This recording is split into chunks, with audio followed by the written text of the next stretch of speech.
Friends, welcome back to our channel. ఈరోజు ఒక కొత్త అప్డేట్తో మీ ముందుకు వచ్చాను.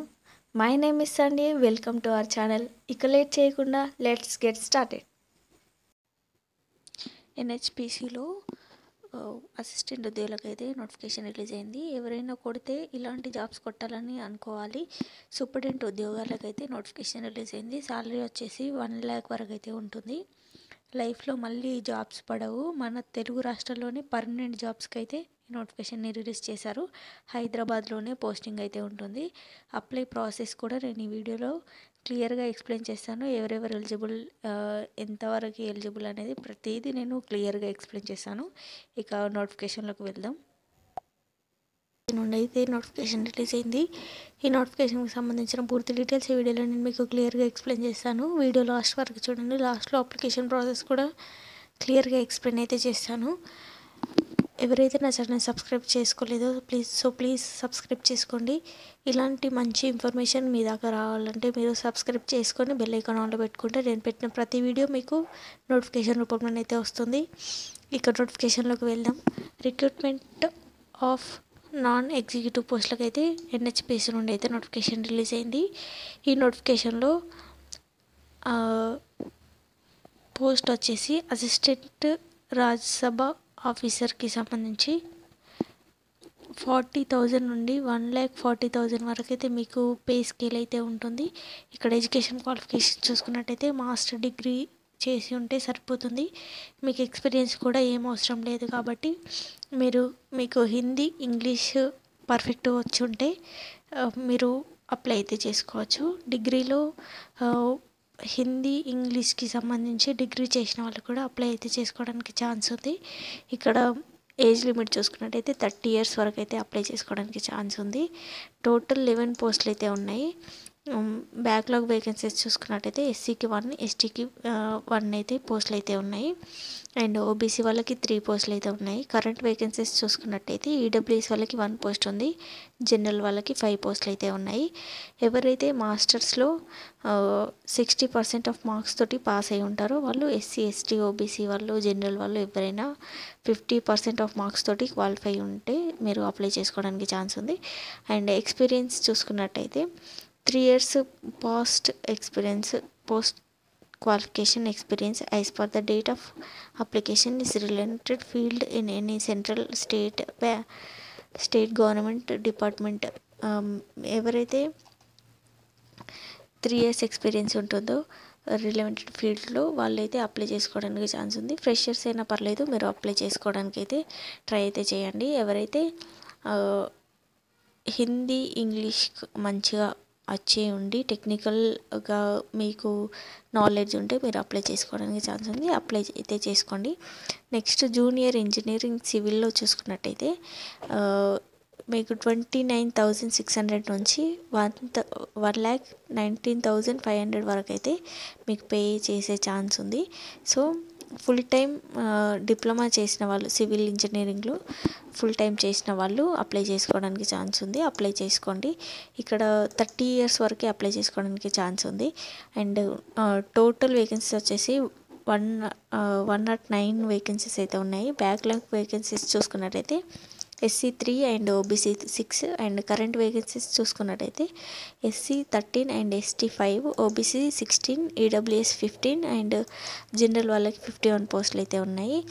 సో ఎవరైతే డిప్లొమా పాస్ అయి ఉంటారో వాళ్ళు అప్లై చేసుకోవడానికి ట్రై చేయండి. ఎక్స్పీరియన్స్ ఏం అడగలేరు కాబట్టి సో ప్లీజ్ అప్లై అయితే చేసుకోండి. ఎవరైతే హయ్యర్ ఎడ్యుకేషన్స్ చేసి ఉంటారో వాళ్ళకి అప్లై చేసుకోవడానికి ఛాన్స్ లేదు. ఓన్లీ డిప్లొమా హోల్డర్స్, ఇప్పుడు ఇంజనీరింగ్ పాస్ అయ్యి ఉన్న వాళ్ళు అప్లై చేసుకోవడానికి ఛాన్స్ ఉంది. బీఈ, బీటెక్ చేసిన వాళ్ళకైతే ఛాన్స్ లేదు. Full regular time diploma is not applicable. అంటే ఫుల్ టైం డిప్లొమా రెగ్యులర్ చేసిన వాళ్ళకు కూడా అప్లై చేసుకోవడానికి ఛాన్స్ లేదు. BE, BTech, high technical qualifications చేసిన వాళ్ళకు కూడా అప్లై చేసుకోవడానికి ఛాన్స్ లేదని ఇక్కడ క్లియర్గా మెన్షన్ చేశాడు. ఇక్కడ నెక్స్ట్ వచ్చేసి జూనియర్ ఇంజనీరింగ్ ఎలక్ట్రానిక్స్లో ఎవరైతే full time diploma regular diploma చేసి ఉంటారో వాళ్ళైతే 60% ఆఫ్ మార్క్స్ తోటి క్వాలిఫై ఉన్న వాళ్ళు, ఎస్సీ కానీ ఎస్టీ కానీ ఓబీసీ వాళ్ళు కానీ ఎవరైనా 50 మార్క్స్ తోటి క్వాలిఫై అయిన వాళ్ళు అప్లై అయితే చేసుకోవచ్చు. ఇక్కడ పే స్కేల్ చూసుకున్నట్టయితే 29,600 అయితే బేసిక్ పే ఉంటుంది. మీకు అన్ని అలవెన్సెస్, ఐడిఏ అవన్నీ కలుపుకొని 1,19,500 వరకు అయితే పే అయితే చేస్తారు. అండ్ ఇక్కడ 30 ఇయర్స్ వరకు అయితే అప్లై చేసుకోవడానికి ఛాన్స్ ఉంది. నెక్స్ట్ టోటల్ వేకెన్సీస్ వచ్చేసి 46 వేకెన్సీస్ అయితే ఉన్నాయి. బ్యాక్లాగ్ వేకెన్సీస్ చూసుకున్నట్టయితే ఎస్సీ వాళ్ళకి 1, ఓబీసీ వాళ్ళకి 1, కరెంట్ వేకెన్సీస్ చూసుకున్నట్టయితే ఎస్సీ వాళ్ళకి 8 అండ్ ఎస్టీ వాళ్ళకి 2, ఓబీసీ వాళ్ళకి 10 అండ్ ఈడబ్ల్యూఎస్ వాళ్ళకి 2, జనరల్ వరకు 22 అయితే వేకెన్సీ అయితే ఉన్నాయి. Electrical discipline includes electrical and electronics, electrical, power system and power engineering వాళ్ళు అప్లై చేసుకోవడానికి ఛాన్స్ ఉంది. And bachelor mentioned above are only eligible for the electrical discipline. అంటే ఇక్కడ మెన్షన్ చేసిన కోర్సులలో డిప్లొమా హోల్డర్స్ మాత్రమే అప్లై చేసుకోవడానికి ఛాన్స్ ఉంది అని ఇక్కడ క్లియర్గా మెన్షన్ చేశాడు. హై ఎడ్యుకేషన్ క్వాలిఫికేషన్స్ చేసిన వాళ్ళు అప్లై చేసుకోవడానికి ఛాన్స్ లేదు అని ఇక్కడ క్లియర్గా మెన్షన్ అయితే చేశాడు. నెక్స్ట్ వచ్చేసి జూనియర్ ఇంజనీరింగ్ మెకానికల్కి సంబంధించి పే స్కేల్ చూసుకున్నట్టయితే 29,600 వరకు అయితే పే చేస్తారు. అండ్ టోటల్ వేకెన్సీస్ చూసుకొని టోటల్ అలవెన్సెస్ కలుపుకొని 1,19,500 అయితే మీకు పే చేస్తారు. Full time 3 years regular diploma in mechanical engineering చేసిన వాళ్ళు ఫ్రమ్ గవర్నమెంట్ రికగ్నైజ్డ్ ఇన్స్టిట్యూట్లో చేసిన వాళ్ళు 60 మార్క్స్ తోటి పాస్ అయ్యి ఉండి ఎస్సీ, ఎస్టీ, ఓబీసీ వాళ్ళు ఎవరైనా అప్లై చేసుకోవడానికి ఛాన్స్ ఉంది. ఇక్కడ ఏజ్ లిమిట్ చూసుకున్నట్టయితే 30 ఇయర్స్ వరకు అయితే అప్లై అయితే చేసుకోవచ్చు. టోటల్ వేకెన్సీస్ వచ్చేసి 49, బ్యాక్లాగ్ వేకెన్సీస్ వచ్చేసి ఓబీసీ వాళ్ళకి 3 ఉన్నాయి. అండ్ కరెంట్ వేకెన్సీస్ చూసుకున్నట్టయితే ఎస్సీ వాళ్ళకి 9, ఎస్టీ వాళ్ళకి 3 అండ్ ఓబీసీ వాళ్ళకి 11 అండ్ ఈడబ్ల్యూఎస్ వాళ్ళకి 5, జనరల్ వాళ్ళకి 18 అయితే ఉన్నాయి. Mechanical discipline includes mechanical and production automation engineering చేసిన వాళ్ళకైతే అప్లై చేసుకోవడానికి అయితే ఛాన్స్ ఉంది. సో అప్లై అయితే చేసుకోండి. నెక్స్ట్ జూనియర్ ఇంజనీర్ ఈ అండ్ సికి సంబంధించి పే స్కేల్ చూసుకున్నట్టయితే 29,600 అయితే పే చేస్తారు. అన్ని అలవెన్సెస్ కలుపుకొని 1,19,500 వరకు అయితే పే చేసే ఛాన్స్ ఉంది. Next full time 3 years regular diploma in electronics and communication engineering from government recognized university నుండి ఎవరైతే ఎలక్ట్రానిక్స్ అండ్ కమ్యూనికేషన్కి సంబంధించి ఎవరైతే telecommunication and electronics and telecommunication and electronics and power electronics and ఇందులో ఎవరైతే 3 ఇయర్స్ డిప్లొమా చేసి ఉంటారో వాళ్ళైతే అప్లై చేసుకోవడానికి ఛాన్స్ ఉంది. అప్లై అయితే చేసుకోండి. ఇక్కడ ఏజ్ లిమిట్ చూసుకున్నట్టయితే 30 ఇయర్స్ వరకు అయితే అప్లై చేసుకోవచ్చు. అండ్ టోటల్ వేకెన్సీస్ వచ్చేసి 17 అండ్ బ్యాక్లాగ్ వేకెన్సీస్ చూసుకున్నట్టయితే 1 అయితే ఉంది ఓబీసీ వాళ్ళకి. అండ్ కరెంట్ వేకెన్సీస్ చూసుకున్నట్టయితే ఎస్సీ వాళ్ళకి 2, ఎస్టీ వాళ్ళకి 2 అండ్ ఓబీసీ వాళ్ళకి 4 అండ్ ఈడబ్ల్యూఎస్ వాళ్ళకి 1, జనరల్ వాళ్ళకి 8 పోస్టులు అయితే ఉన్నాయి. నెక్స్ట్ వచ్చేసి సూపర్వైజర్ ఐటీకి సంబంధించి ఇక్కడ పే స్కేల్ చూసుకున్నట్టయితే 29,600 అయితే పే చేస్తారు. టోటల్ అలవెన్సెస్ కలుపుకొని 1,19,500 అయితే పే చేసే ఛాన్స్ ఉంది. ఇక్కడ graduate with DOEACC A level course from government university, polytechnic diploma computer science అయినా ఐటీ ఫ్రమ్ గవర్నమెంట్ ఐటీకి సంబంధించి మీరు BCA BSc computer science from IT చేసిన వాళ్ళైతే అప్లై చేసుకోవడానికి ఛాన్స్ ఉంది. 30 ఇయర్స్ వరకు అయితే అప్లై అయితే చేసుకోవచ్చు. టోటల్ వేకెన్సీ వచ్చేసి 1 పోస్ట్ అయితే ఉంది. అది కూడా కరెంట్ వేకెన్సీ అని ఇక్కడ క్లియర్ మెన్షన్ చేశాడు. అండ్ సీనియర్ అకౌంటెంట్కి సంబంధించి 29,600 అయితే పే చేస్తారు. అన్ని అలవెన్సెస్ కలుపుకొని 1,19,500 అయితే పే చేస్తారు. అండ్ ఇంటర్లో CA పాస్ అంటే ఇంటర్ CA చేసిన వాళ్ళు లేదంటే ఇంటర్ CMA పాస్ అయిన క్యాండిడేట్స్ ఎవరైనా అప్లై అయితే చేసుకోవచ్చు. దీనికి సీనియారిటీ ఏం అడగలేరు, కానీ ఎక్స్పీరియన్స్ కూడా ఏం లేదు కాబట్టి అప్లై చేసుకోవడానికి అయితే ఛాన్స్ ఉంది. ఎవరైతే ఇంటర్లో CA CMA చేసిన వాళ్ళు అప్లై అయితే చేసుకోండి. నెక్స్ట్ ఇక్కడ 30 years వరకు అయితే అప్లై చేసుకోవడానికి ఛాన్స్ ఉంది. టోటల్ వేకెన్సీస్ వచ్చేసి 10 ఉన్నాయి. ఇందులో SC వాళ్ళకి 2, OBC వాళ్ళకి 3 అండ్ EWS వాళ్ళకి 3, జనరల్ వాళ్ళకి 2 పోస్టులు అయితే ఉన్నాయి. అప్లై అయితే చేసుకోండి. నెక్స్ట్ పోస్ట్ వచ్చేసి హిందీ ట్రాన్స్లేటర్ సంబంధించి 27,000 అయితే పే చేస్తారు. అన్ని అలవెన్సెస్ కలుపుకొని 1,05,000 అయితే మీకు పే చేస్తారు. ఇక్కడ మాస్టర్ డిగ్రీ ఎవరైతే హిందీ అండ్ ఇంగ్లీష్లో మంచి పట్టు ఉంటుందో వాళ్ళైతే అప్లై చేసుకోవచ్చు. 1 year ఎక్స్పీరియన్స్ ఉంటే సరిపోతుంది ఇందులో, అంటే ట్రాన్స్లేషన్లో. And 1 year post qualification experience ఎవరైతే అప్లై చేయాలనుకుంటున్నారో, డిప్లొమా అయినా డిగ్రీ అయినా ఎవరైనా 1 year ఎక్స్పీరియన్స్ ఉంటే అప్లై అయితే చేసుకోవచ్చు. ఇక్కడ 30 years వరకు అయితే అప్లై చేసుకోవడానికి ఛాన్స్ ఉంది. టోటల్ వేకెన్సీస్ వచ్చేసి 5 పోస్టులు అయితే ఉన్నాయి. అండ్ ST వాళ్ళకి 1, OBC వాళ్ళకి 1, జనరల్ వాళ్ళకి 3 పోస్టులు అయితే ఉన్నాయి. ఇక్కడ వేకెన్సీస్ అలొకేటెడ్ చూసుకున్నట్టయితే మనకి ఏ కేటగిరీ వాళ్ళకు మనకి ఇస్తారో ఇక్కడ క్లియర్గా మెన్షన్ చేశాడు. నెక్స్ట్ వచ్చేసి ప్యాకేజ్ చూసుకున్నట్టయితే basic pay and డేర్నెస్ allowances and అన్ని అలవెన్సెస్ కలుపుకొని అయితే మనకి పే అయితే చేస్తారు. ఇక్కడ ప్లేస్మెంట్స్ విషయానికి వచ్చినట్టయితే candidates will be placed at a project power station offers including joint vendors and వాళ్ళకి ఎక్కడైతే బ్రాంచ్ ఉంటుందో అక్కడ మనకి ప్లేస్మెంట్స్ అయితే ఇస్తారు. ఇక్కడ అన్నిటికీ సంబంధించి ఇక్కడ క్లియర్గా మెన్షన్ చేశాడు. ఆ ఫీజు విషయానికి వచ్చినట్టయితే నాన్ రిఫండబుల్ అని ఇక్కడ క్లియర్గా మెన్షన్ చేశాడు. ఇది మీకు ఏదైనా డౌట్ ఉన్నా, లేకపోతే మీకు అప్లై చేసుకునేటప్పుడు మీకు డౌట్ ఉన్నా మీ సేవ వాళ్ళని అడిగి అప్లై చేసుకోండి. కొంతమంది కామెంట్స్ ఏ పెడుతున్నారంటే మేము పే చేస్తున్నాం కానీ మాకు మళ్ళీ రిఫండ్ కావట్లేదు, రిఫండ్ కావట్లేదు అని ఇట్లా కొంతమంది కామెంట్ చేస్తున్నారు.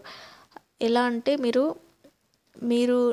రిఫండబుల్ అని ఉన్నప్పుడు మీ అకౌంట్ ద్వారా మీరు పే చేయండి, అప్పుడైతేనే మీకు రిఫండ్ అనేది వస్తుంది. మీరు మీ సేవ వాళ్ళతోటి చేయించుకోకండి, అప్పుడు వాళ్ళకి రిఫండ్ అవుతుంది. ఇక్కడ నాన్ రిఫండబుల్ అని ఉంది కాబట్టి, రిఫండ్ అని వచ్చింది కాబట్టి నేను మీకు ఎక్స్ప్లెయిన్ చేస్తున్నాను. ఇక్కడ ఫీజు అనేది నాట్ రిఫండబుల్ అని ఇక్కడ క్లియర్గా మెన్షన్ చేశాడు. జనరల్ EWS OBC వాళ్ళకైతే 600 ఉంది. అన్ని ట్యాక్సెస్ కలుపుకొని 708 అయితే మీరు పే చేయాల్సి ఉంటుంది. SC ST ex service man female క్యాండిడేట్స్కి రిజిస్ట్రేషన్ ఫీజు లేదని ఇక్కడ క్లియర్గా మెన్షన్ అయితే చేశాడు. అప్లై చేసే విధానం నేను మీకు క్లియర్గా ఇక్కడ చదువుతూ ఎక్స్ప్లెయిన్ చేస్తాను. ఇక్కడ వెబ్సైట్ మెన్షన్ చేశాడు, www.nhpcindia.com వెళ్ళి అప్లై చేసుకోవడానికి అయితే ఇక్కడ కెరియర్స్ సెలెక్ట్ చేసుకొని email ID and phone number ఇచ్చేయండి. ఇచ్చేసిన తర్వాత నెక్స్ట్ పేజ్ ఓపెన్ అవుతుంది. అన్ని ఇన్స్ట్రక్షన్స్ చూసుకున్నాక మీరు ఎలిజిబిలిటీ అయితే అప్లై చేసుకోవడానికి మీకు వేరే పేజ్ అనేది వ్యూ అయితే అవుతుంది. నేను మీకు క్లియర్గా ఎక్స్ప్లెయిన్ చేస్తాను లాస్ట్లో, కాబట్టి ఇక్కడ స్టెప్స్ వచ్చాయి కాబట్టి మీకు ఎక్స్ప్లెయిన్ అయితే చేస్తున్నాను. మీకు స్కూల్ సర్టిఫికెట్స్ అవన్నీ స్కాన్ చేసి అప్లోడ్ చేయాల్సి ఉంటుంది. మీరు అప్లోడ్ చేస్తున్న వీడియోస్ అప్లోడ్ చేస్తున్న ఫొటోస్ క్లీన్గా ఉండాలి. క్లీన్ అంటే క్లియర్గా వీళ్ళు మంచిగా స్కాన్ చేసి ఒరిజినల్ సర్టిఫికెట్స్ అప్లోడ్ చేయడానికి అయితే ట్రై చేయండి. అలా అయితే మీకు మంచి అంటే మీరు అప్లోడ్ చేస్తున్న ఫోటో మంచిగా కనిపిస్తుంది అన్నమాట. మీ సిగ్నేచర్ అండ్ ఫోటో కూడా అప్లోడ్ చేయాల్సి ఉంటుంది. సెలక్షన్ ప్రాసెస్ చూసుకున్నట్టయితే candidates registered online in NHPC and have filled all the required information and conformity with eligibility criteria shall be provisionally allowed to appear for a computer based test and written test as per applicable. First CBT test ఉంటుంది, మీరు ఇందులో qualify అయితే తర్వాత written test అయితే ఉంటుందని ఇక్కడ క్లియర్గా mention చేశాడు. అండ్ నెక్స్ట్ వచ్చేసి ఎవరైతే జనరల్ ఓబీసీ అండ్ ఈడబ్ల్యూబీసీ వాళ్ళకి 40 మార్క్స్ ఆఫ్ టోటల్ మార్క్స్ ఉంటాయి, 40%. అండ్ ఎస్సీ ఎస్టీ ఓబీసీ వాళ్ళకి 35% టోటల్ మార్క్స్ అయితే ఉంటాయి. ఇది క్వాలిఫై అయితే తర్వాత మెరిట్ లిస్ట్ తీసి మీరైతే డైరెక్ట్గా జాబ్లోకి అయితే జాయిన్ అయితే అవుతారు. సక్సెస్ఫుల్గా కంప్లీట్ అయితే చేస్తారు. సెలెక్టెడ్ క్యాండిడేట్స్ని మీకు ఆఫర్ లెటర్ అయితే అపాయింట్మెంట్ లెటర్ అయితే ఇస్తారు అన్నమాట. ఓన్లీ 1 టెస్ట్ క్వాలిఫై అయితే మీకు మీ ఫ్యూచర్ బాగుంటుంది. ఎవరైతే డిప్లొమా హోల్డర్స్ అండ్ ఇప్పుడు జాబ్ వెతుక్కుంటున్న వాళ్ళకైతే ఇది మంచి ఆపర్చునిటీ, అస్సలు మిస్ చేసుకోవద్దు. మీరు ఓన్లీ 1 టెస్ట్ అంటే ఇప్పుడు దేనికైనా 2 రిటన్ టెస్ట్లు ఉంటున్నాయి, అలాగే ఇంటర్వ్యూ ఉంటుంది, ఇవన్నీ ఫిజికల్ టెస్ట్ ఉంటున్నాయి. ఇవన్నీ కాకుండా మీరు ఐటీ సెక్టర్కి వెళ్ళాలనుకున్నా లేదంటే ఇప్పుడే జాబ్ వెతుక్కోవాలి అనుకుంటున్న వాళ్ళకి ఇది బెస్ట్ ఆపర్చునిటీ అని చెప్పొచ్చు. నెక్స్ట్ వచ్చేసి scheme of examination computer based test చూసుకున్నట్టయితే ఇంగ్లీష్ అండ్ హిందీలో ఉంటుంది. 3 hours ఎగ్జామినేషన్ ఉంటుంది, 200 మార్క్స్కి అయితే ఉంటుంది. అండ్ ఎవరైతే electrical and mechanical civil engineer అకౌంటెంట్కి సంబంధించి 200 క్వశ్చన్స్ అయితే ఉంటాయి, 200 మార్క్స్కి. అండ్ మార్కెటింగ్లో కూడా మీకు నెగిటివ్ మార్కింగ్ 0.25 అయితే నెగిటివ్ మార్కింగ్ ఉంటుంది ఒక ఇన్కరెక్ట్ ఆన్సర్కి. And reservation and relaxation age చూసుకున్నట్టయితే ఎస్సీ ఎస్టీ ఓబీసీ వాళ్ళకి ఏదైతే గవర్నమెంట్ రూల్స్ ప్రకారం మీకైతే రిజర్వేషన్ అయితే ఉంటుంది. OBC category candidates who have belong to creamy layer are not entitled for the OBC certain which of candidates have to intimate their category as a general. ఎవరైతే సేర్మీ layer అని ఉన్నవాళ్ళు general అని ఇక్కడ mention చేయాలని ఇక్కడ క్లియర్గా మెన్షన్ అయితే చేశాడు. అండ్ మెడికల్ ఫిట్నెస్ టెస్ట్ కూడా ఉంటుందని ఇక్కడ సెలెక్టెడ్ క్యాండిడేట్స్ ఎవరైతే ఉంటారో వాళ్ళకి మెడికల్ టెస్ట్ చేసి అయితే వీళ్ళు రిక్రూట్ అయితే చేసుకుంటారు. నెక్స్ట్ వచ్చేసి liability of disclaimer candidates with reported elegance. ఎవరైతే మిస్టేక్స్ ఉన్న సర్టిఫికెట్స్ అలా ఎవరైతే అప్లోడ్ చేస్తారో వాళ్ళనైతే వీళ్ళు కన్సిడర్ చేయమని ఇక్కడ క్లియర్గా మెన్షన్ చేశాడు. అండ్ జనరల్ ఇన్స్ట్రక్షన్స్ చూసుకున్నట్టయితే ఓన్లీ ఇండియన్ నేషన్స్ ఎవరైతే ఉంటారో వాళ్ళే అప్లై చేసుకోవడానికి ఛాన్స్ ఉందని ఇక్కడ క్లియర్గా మెన్షన్ అయితే చేశాడు. లాస్ట్ డేట్ వచ్చేసి ఓపెనింగ్ డేట్ వచ్చేసి 2/9/2025 రోజు అయితే ఓపెనింగ్ అవుతుంది. అండ్ లాస్ట్ డేట్ వచ్చేసి 1/10/2025 రోజు అయితే లాస్ట్ అవుతుంది. ఇది ఇవాళ వీడియో. ఈ వీడియో మీకు నచ్చినట్టయితే ప్లీజ్ లైక్ చేయండి, షేర్ చేయండి, సబ్స్క్రైబ్ చేయండి. ఇలాంటి మరిన్ని అప్డేట్స్ కోసం నా ఛానల్ని సబ్స్క్రైబ్ చేసి బెల్ ఐకాన్ ఆన్లో పెట్టుకోండి. అలాగే ప్రాసెస్ వీడియో కోసం ప్రాసెస్ వీడియో అని కామెంట్ సెక్షన్లో కామెంట్ చేయండి, అప్పుడు నేను మీకు క్లియర్గా ఎక్స్ప్లెయిన్ అయితే చేస్తాను. ఇప్పుడు కూడా నేను మీకు ఎక్స్ప్లెయిన్ చేయడానికి ట్రై అయితే చేస్తున్నాను, కానీ అర్థం అవ్వట్లేదు అని అంటున్నారు కొంతమంది. వీడియో అనేది స్కిప్ చేయకుండా చూస్తేనే మీకు ఎలా అప్లై చేసుకోవడం అనేది క్లియర్గా మీకు తెలుస్తుంది. కానీ వీడియో లాస్ట్ వరకు చూడట్లేరు చాలామంది, మధ్యలోనే వదిలేసి వెళ్తున్నారు.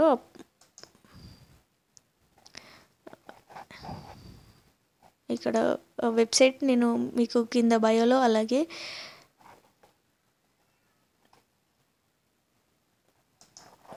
కామెంట్ సెక్షన్లో కామెంట్ అయితే చేస్తాను, అక్కడికి వెళ్ళి మీరు అప్లై అయితే చేసుకోవచ్చు. నేను ఇచ్చిన లింక్ మీద మీరు క్లిక్ చేసినట్టయితే మీరు ఈ పేజ్లోకి అయితే వస్తారు. ఈ పేజ్లో నుండి ఇక్కడ కెరియర్స్ అని ఉంటుంది, కెరీర్స్ మీద క్లిక్ చేస్తే మీరు ఏ పోస్ట్కి అయితే మీరు అప్లై చేయాలనుకుంటున్నారో ఆ పోస్ట్కి అప్లై అయితే చేసుకోవచ్చు. ఇక్కడ అప్లై నవ్ అని ఉంది, కంటిన్యూ. ఇక్కడ మీరు ఏ పోస్ట్కి అయితే మీరు అప్లై చేయాలనుకుంటున్నారో ఆ పోస్ట్కి అయితే మీరు అప్లై చేసుకోవచ్చు. ఇక్కడ candidates fill details, receiver and user ID, password. మీరు కొత్తగా రిజిస్టర్ చేసుకుంటున్నారు కాబట్టి రిజిస్టర్ మీద క్లిక్ చేయండి. క్లిక్ చేసిన వెంటనే ఇట్లా విజిబుల్ అవుతుంది. ఇక్కడ మీ పేరు, పోస్ట్ నేమ్, అంటే మీరు ఏ పోస్ట్కు, ఇప్పుడు సీనియర్ అసిస్టెంట్ అనుకుందాం, సీనియర్ అకౌంటెంట్, కోడ్ నెంబర్,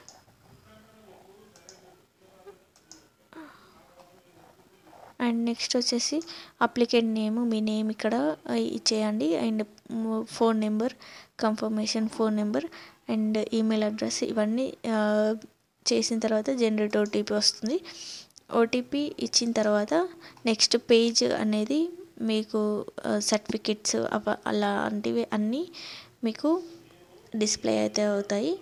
అక్కడికి వెళ్ళి మీరు అప్లై అయితే చేసుకోవచ్చు. ఇది అప్లికేషన్ ప్రాసెస్. ఈ వీడియో మీకు నచ్చినట్టయితే ప్లీజ్ లైక్ చేయండి, షేర్ చేయండి, సబ్స్క్రైబ్ చేయండి. ఇలాంటి మరిన్ని అప్డేట్స్ కోసం నా ఛానల్ని సబ్స్క్రైబ్ చేసి బెల్ ఐకాన్ ఆన్లో పెట్టుకోండి. ప్రాసెస్ వీడియో నేను కూడా మీకు క్లియర్గా ఎక్స్ప్లెయిన్ చేస్తాను, ఎలా అప్లై చేసుకోవాలనేది నేను మీకు క్లియర్గా ఎక్స్ప్లెయిన్ చేస్తున్నాను. సో ప్లీజ్ ఒక్క సబ్స్క్రిప్షన్ ఇచ్చి ఒక లైక్ ఇవ్వండి. And thank you for watching.